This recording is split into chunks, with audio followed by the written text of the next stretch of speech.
नमस्कार, मैं विपुल सिंह आप सभी का हमारे इस YouTube channel BHU study capital पर एक बार फिर से हार्दिक स्वागत करता हूं। दोस्तों, आपके जो लास्ट के 30 से 40 दिन बचे हुए हैं उसमें आपका सुपर प्लान, मास्टर प्लान क्या होना चाहिए पढ़ने का, वो तौर तरीका आज मैं आपके साथ डिस्कस करने वाला हूं। क्योंकि आपका जो डेट है वो 16 से 31 अगस्त टेंटिव डेट रखा गया, यानी प्रस्तावित तिथि रखी गई है। वो डेट आगे बढ़ती है, एक्सटेंड होती है, उस पर डिस्कशन नहीं करना है। अभी जो फिलहाल डेट मिली है उसके अनुसार हमें तैयारी करनी है, तो आज मैं उसी पर डिस्कस करूंगा। उससे पहले जो अभी चैनल पर नए हैं, चैनल को सब्सक्राइब कर लें, बेल आइकन प्रेस कर लें, क्योंकि यहाँ पर आपको बीएचयू से रिलेटेड सारी सूचनाएं, जानकारियाँ और अपडेट आपको समय पर दी जाती हैं और सही जानकारियाँ दी जाती हैं। इसके साथ साथ बीएचयू स्टडी कैपिटल हर प्रकार से बीएचयू एंट्रेंस एग्जाम की तैयारी करने वाले छात्रों की सहायता में लगा रहता है।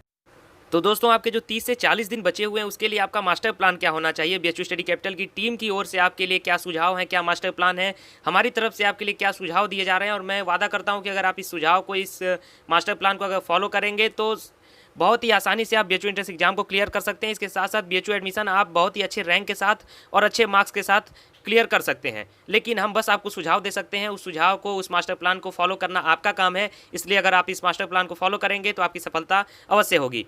आज मैं बात करूंगा 4 पार्ट में, इसके बात करूंगा फर्स्ट पार्ट, सेकंड पार्ट और थर्ड पार्ट और फोर्थ पार्ट।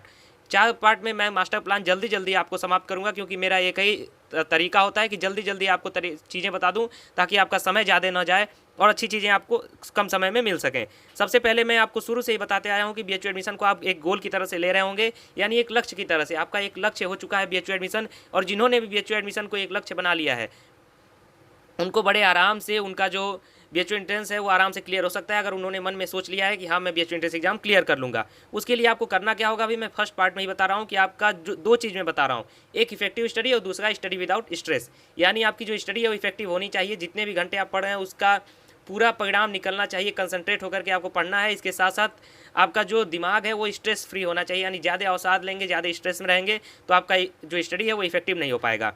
फिर मैं बात करूं सेकंड पार्ट की, कि जो अभी इनिशियल स्टेज में है उनके लिए, तो मैं हमेशा कहता था कि क्वालिटी स्टडी पर ध्यान दीजिए, क्वांटिटी स्टडी पर नहीं। लेकिन मैं सेकंड पार्ट में जो बता रहा हूं, जो अभी इनिशियल स्टेज में है, यानी इनकी तैयारी बहुत कम हुई है, 10% हुई है, 20% हुई है, उनके लिए अब क्वांटिटी स्टडी की भी ज़रूरत है। क्वालिटी स्टडी के साथ साथ आप क्वांटिटी स्टडी भी करेंगे, यानी अधिक से अधिक अब आपको पढ़ना होगा।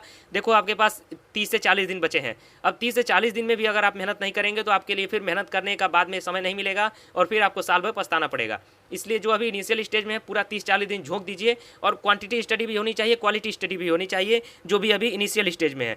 और सबसे पहले जो भी इनिशियल स्टेज में है, पहले प्रीवियस ईयर पेपर उठा लीजिए, पूरे पेपर पैटर्न को समझ लीजिए, उसके बाद एकदम दिल जान से लग जाइए और 30 से 40 दिन पूरा अपना झोंक दीजिए, पूरा कंसंट्रेट करके आप पढ़िए, तभी आप आराम से सफलता पा जाएंगे। लेकिन जो 30-40 दिन बचा है, मैं वादा करता हूँ कि आप लोग इसमें पूरा मेहनत लगा दीजिए, पूरा अपना जो पावर है, जो अपनी ताकत है, झोंक दीजिए।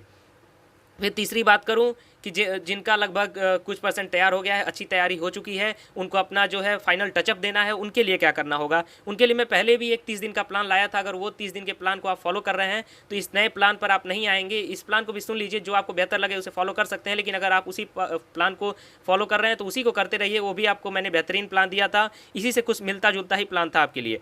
सबसे पहले तो आपने सिलेबस कंप्लीट कर लिया है, जिन्होंने पूरा, उनके लिए बहुत शुभकामनाएं। और आप लोगों ने अपना पूरा सिलेबस कंप्लीट कर लिया है, तभी आपकी 70 से 80% तैयारी जो है वो हो चुकी है।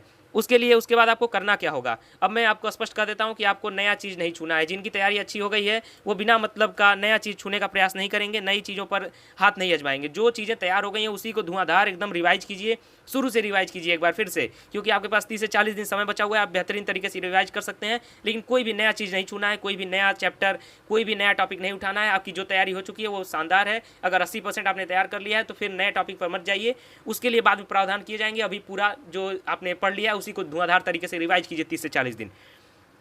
उसके बाद आप प्रैक्टिस सेट सॉल्व करेंगे। प्रैक्टिस सेट सॉल्व करेंगे, सबसे पहले तो प्रीवियस ईयर पेपर देखेंगे, उसे सॉल्व करेंगे। इसके साथ साथ टेस्ट सीरीज भी ज्वाइन कर सकते हैं, जैसे हम लोगों की टेस्ट सीरीज है बीए के लिए, बीएससी के लिए, ग्रेजुएशन कोर्सेज के लिए चल रही है। इसके साथ साथ आप लोगों के पास जो प्रीवियस ईयर पेपर है उसे सॉल्व कीजिए। हम लोगों की टेस्ट सीरीज चाहे तो आप ज्वाइन कर सकते हैं, कॉन्टैक्ट करेंगे तो मिल जाएगा।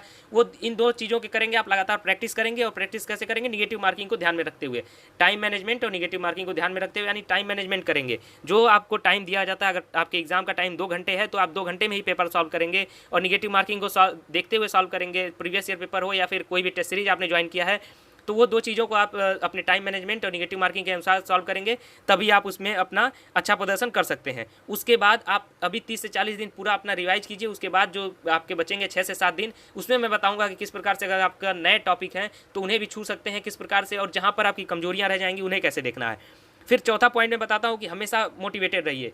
ये 2 पॉइंट तो पहला पॉइंट मैंने आपको बताया आपके गोल के लिए, दूसरा पॉइंट आपका जो इनिशियल स्टेज में है, तीसरा पॉइंट जिन्हें अभी लगभग तैयारी हो चुकी है। चौथा पॉइंट, बी मोटिवेटेड ऑलवेज। सभी लोग हमेशा मोटिवेटेड रहें, और एग्जाम से पहले क्या सुधार करना है वो सारी चीज़ें मैं आपको बता दूंगा कि जब आपका 6 से 7 दिन बचेगा अभी आप तैयारी कीजिए जो मैंने ऊपर का प्लान बताया, और जो 6 से 7 दिन बचेंगे एग्जाम के उसमें आप लोगों को क्या करना है, उसमें क्या तैयारी करनी होगी, 7 दिन के लिए क्या स्ट्रेटजी अपनानी होगी, किस प्रकार से नए अगर कुछ टॉपिक बच गए हैं उसको क्या करना होगा, किस प्रकार से आपको फाइनल टचअप देना होगा, सारी चीज़ें मैं क्लियर करूँगा।